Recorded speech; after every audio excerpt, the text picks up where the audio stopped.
We're here at the 2013 National Education Reform Summit for Excel in Education. I am speaking with the CEO of Stand for Children, Jonah Edelman, and this is right after the panel on teacher preparation. So in the abstract, the description for this particular panel, it talks about how a recent study has found that 80% of teacher preparation programs are mediocre at best. What do you think is the root cause of that mediocrity? Well, first let me say, whether or not the figure 80% is correct or not, I think there's a general consensus that teacher preparation programs need to do a better job of preparing their students for classroom teaching. And one of the things that was discussed in the panel was a disconnect between the premise of teacher prep programs, many of which say that it is not their job to prepare their students to be effective classroom teachers, but rather to teach them, theory regarding pedagogy and education. And at this point, it has really significant practical implications. It's not a theoretical discussion. Many of our teachers are coming into the profession of teaching very ill-prepared to help their students learn and grow, which is obviously why they go into teaching. And as such, many of them have a really significant wake-up call when they start teaching. One of our panelists talked about that from the perspective of his own daughter, who said after the first day, Dad, this isn't what I expected at all. From school, this isn't what I thought I was getting into. And we can't have that disconnect. There needs to be, as in the highest performing countries educationally, we need to be more selective in who gets into schools of education. Many schools admit, one of the panelists talked about how the standard for playing college football is higher than the standard for getting into an ed school, and that's just not acceptable. In addition, there need to be content requirements so that if you are going into teaching, you have mastery of the subject that you're teaching. And then finally, there needs to be a high standard for who can exit the programs, in addition to probably adjustments in licensure, such that in the beginning, teachers have a provisional license, and that license is renewed based on their promise as a teacher. These are changes that are based on what the top-performing countries in the world do. They're very practical. They align with other professions. So why are we lagging? Why are those standards set so low, in your opinion? I think that there's been a significant level of recognition of the importance of teacher preparation. It's been a glaring omission in terms of education advocacy. There's been a lot of focus on the back end and not enough focus on the front end. And so there needs to be more focus on the front end. And so Stand for Children and many other organizations are going to be working on this. And as collaboratively as we possibly can. I think, it would be a very big mistake to view this in a way as there's good and there's bad.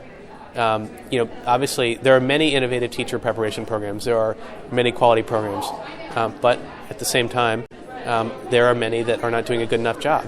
And so we want to work as collaboratively as we possibly can with those in the field of teacher preparation to figure out how to raise the bar while maintaining diversity, and to figure out how to get their students more practical preparation for the very difficult job that they have of educating students. So is part of raising those standards moving to a pay-for-performance model? No, I wouldn't say so.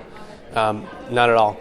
In fact, I think there's no connection here whatsoever between improving teacher preparation and pay for performance. And by the way, the term pay for performance has so many different connotations, and we don't support, and I don't support any model that rewards teachers based on student test scores.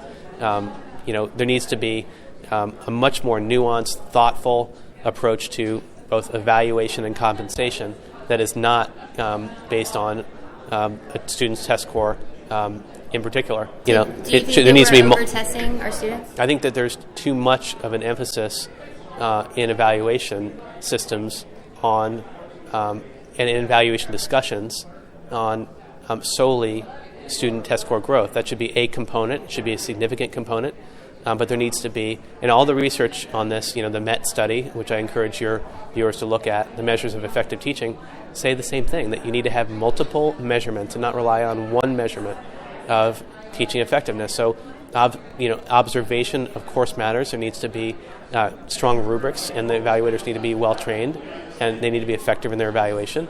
The student assessment needs to be quality assessment, and many states don't have a quality assessment at this point. They need to improve, which is a great opportunity we have now with the next generation of assessments. And there need to be good value-added models so that the basis is student growth. But other things need to be taken into account in terms of the responsibility that teachers take and other demonstrations of their capacity. Do you believe that this is a problem that is just fundamental to public education? Do you think that private education, that charter schools would be better equipped to handle this problem? So charter schools are public schools, and charter schools and district schools. Private charter ones. Would you advocate moving from a public system to a private one? No. I mean, this is about public education. Many of the institutions that prepare teachers are private institutions, but they are doing a service that affects the public, and thus they need to be accountable for doing a good job. There's again, many examples of teacher prep programs that are doing what they should do, but they're just not enough. In the NCTQ study, again, even if you don't take it as 100% accurate in every respect, it was a national study. There were 4 schools of education that rated 4 stars across the country. Lipscomb University, Vanderbilt University, Furman University, and Ohio State. Where I'm from. And Furman's in South Carolina. Well, the first two. The first two, yes. Lipscomb and Vanderbilt, yes. As you were saying them, I was right. like, oh my God, Nashville. And then Ohio State. Yeah. That's not acceptable. Obviously, the norm needs to be high-quality preparation. So if you were last question, I promise. If you were the secretary of the Department of Education, what is the one immediate change, top priority that you would make right off the bat? Well, Secretary of the Department of Education nationally probably doesn't have the ability to, Arnie Duncan's been using the bully pulpit, and to his credit, has been strong on this issue. If I were working in a state, I would look at how to increase the selectivity of admissions of schools of education, how to raise content standards, how to increase the rigor in terms of exiting programs, provisional licensure. I also want to look at compensation for early career teachers. We want to make sure that starting pay is adequate, and that there are potential jumps that teachers can take early in their career after they demonstrate effectiveness. And then you also want to look at the support, the working conditions. Teachers need support on the job. In addition to better preparation, they need mentoring, and they need to have work environments where their contributions are valued and they have the space to be professionals. Undercurrent, under the surface.